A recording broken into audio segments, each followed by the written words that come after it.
दोस्तों, आप सबका फिजिक्स क्लास में वेलकम है, स्वागत है, हार्दिक अभिनंदन है, खैर मकदम है। दोस्तों, आज बिल्कुल नया टॉपिक, नया चैप्टर शुरू होने जा रहा है। नाम है चैप्टर का motion. Motion in one dimension. तो दोस्तों, आज का जो हमारा लेक्चर है वो motion in one dimensions and basic concepts. ये भी काफी इंपॉर्टेंट मजेदार एक्सरसाइज है।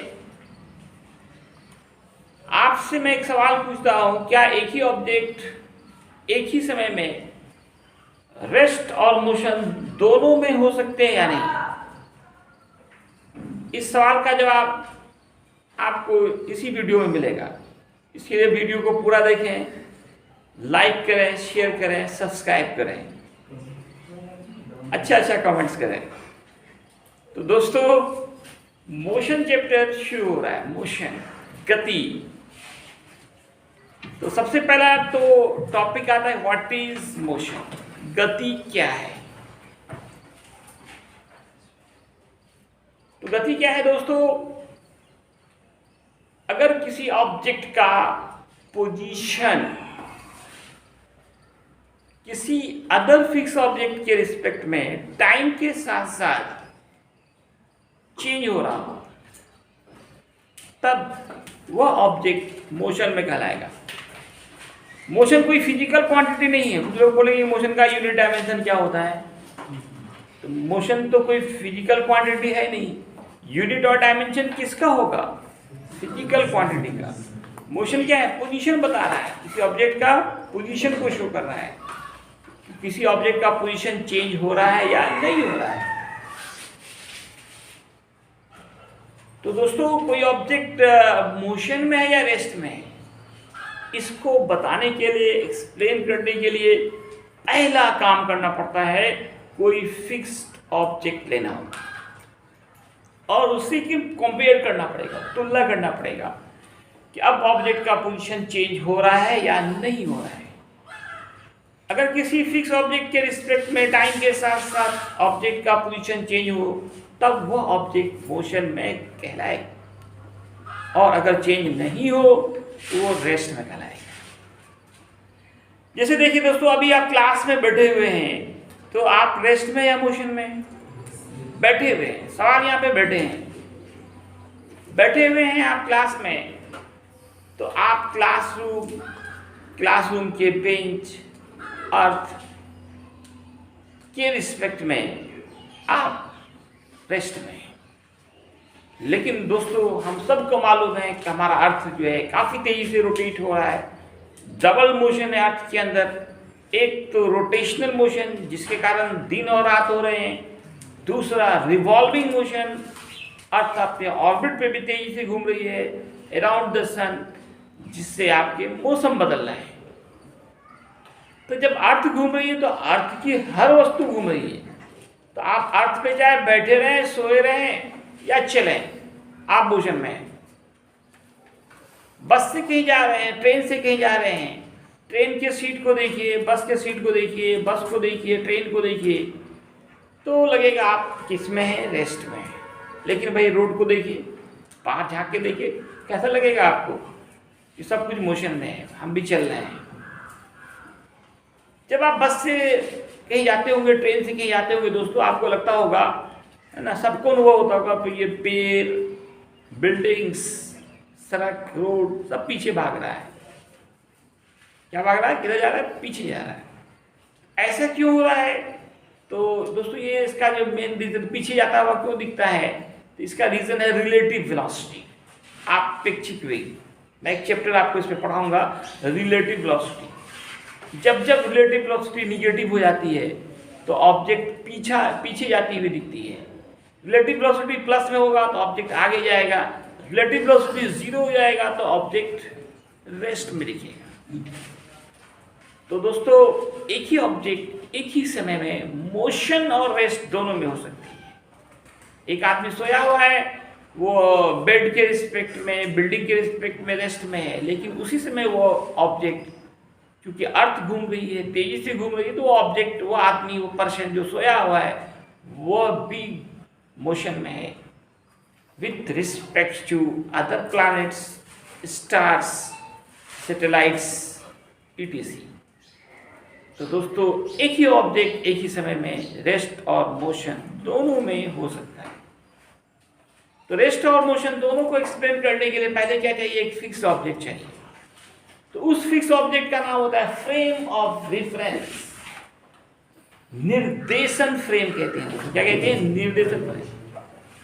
हर ऑब्जेक्ट के पोजीशन को चेंज करने के लिए ये जरूरी है कि सबसे पहले कोई एक फिक्स पॉइंट लें, फिक्स ऑब्जेक्ट लें।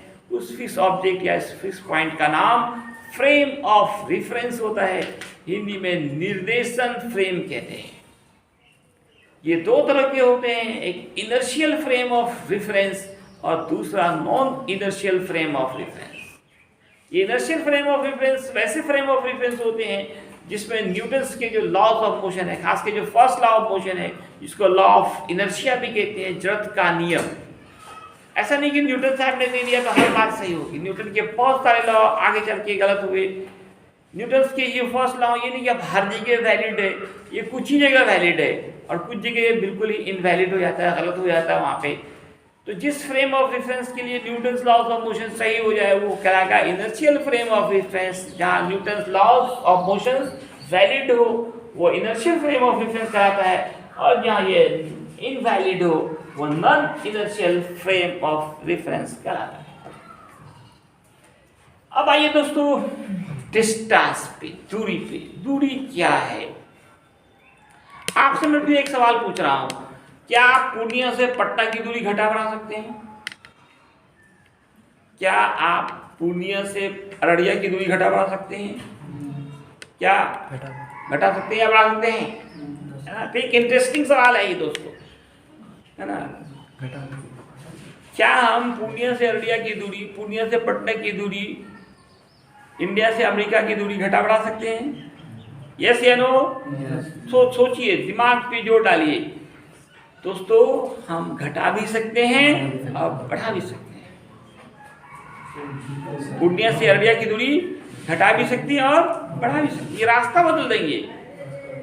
रास्ता, हमको अररिया जाना है, सीधे जा सकते हैं, गुलाब बाग होते हुए, कस्बा होते हुए चले जाएंगे। हाँ, एक आदमी क्या कर सकता है, यहाँ से पहले किशनगंज चले जाए, फिर बहादुरगंज होते हुए अररिया चले जाए। तीसरा आदमी क्या करे, यहाँ से रानीगंज चला जाए पहले, है ना, फिर वहाँ से घूमते हुए फिर अररिया आ जाए। तो डिस्टेंस को घटाया जा सकता है। अब घर से कोचिंग से यहाँ आते हैं, कोई लड़का क्या करता है, यहाँ आने से 1 घंटा पहले निकलता है, पूरा मॉल वॉल घूमते हुए आ जाता है क्लास में, है ना।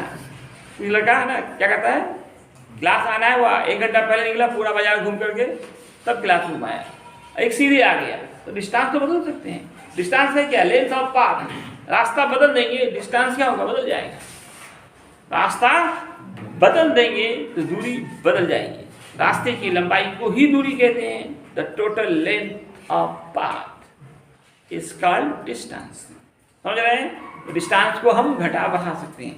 आपने कितनी बार न्यूज में सुना होगा कि फला पुल बन गया, अब 2 शहरों की दूरी मिट गई, 2 शहरों की दूरी कम हो गई, 2 शहरों की दूरी कम हो गई, है ना।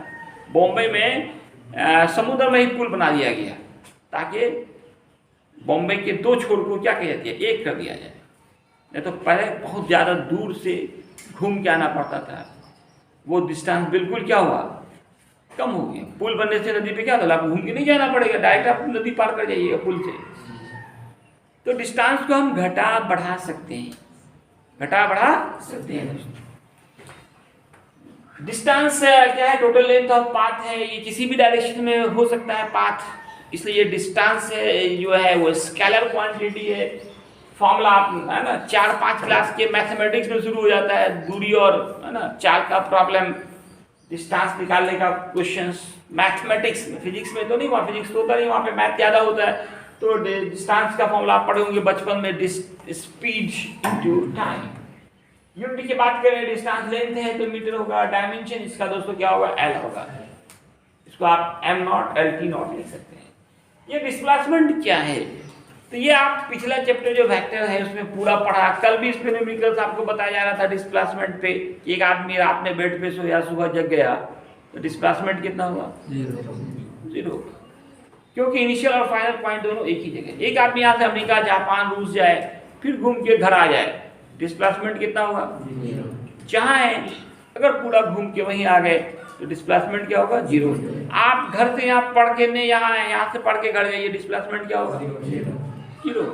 अगर इनिशियल पॉइंट और फाइनल पॉइंट सेम है तो डिस्प्लेसमेंट भी 0। एक आदमी गोल गोल घूम रहा है, 100 चक्कर लगा रहा है, डिस्प्लेसमेंट क्या है? अगर कंप्लीट रोटेशन है तो 0 है, कंप्लीट रोटेशन है तो डिस्प्लेसमेंट 0 है। तो डिस्प्लेसमेंट निकालने के लिए सिर्फ 2 ही पॉइंट को हम लोग विचार में लाते हैं, एक इनिशियल एक फाइनल।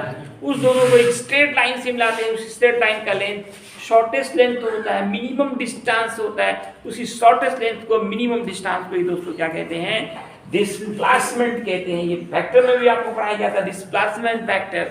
और ये कहा था कि अगर ये वेक्टर नहीं होता तो कोई वेक्टर नहीं होता। डिस्प्लेसमेंट अगर वेक्टर नहीं होता तो कोई वेक्टर नहीं। हर वेक्टर को तोड़िए तो कहीं ना कहीं वहां आपको दिखेगा डिस्प्लेसमेंट।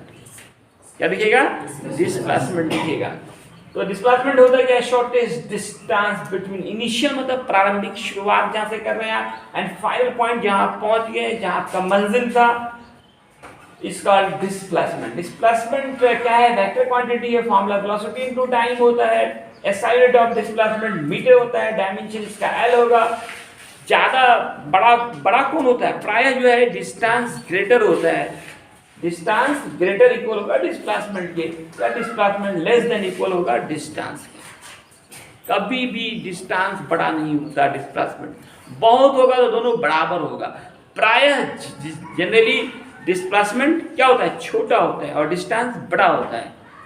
ओके, कोई प्रॉब्लम? किन्हीं को कोई डाउट है? बाकी नया आपको शुरू किया गया है वीडियो, आपको पता ही होगा। एलन मॉड्यूल का जो सॉल्यूशंस है वो शाम में एक क्लास चल रहा है, उसका वीडियो भी अपलोड किया जा रहा है। तो पूरा फायदा उठाएं। 11-12 के साथ नीट, IIT, JEE मेंस करें। किसके द्वारा? NSC classes by doctor Hamid sir. धन्यवाद।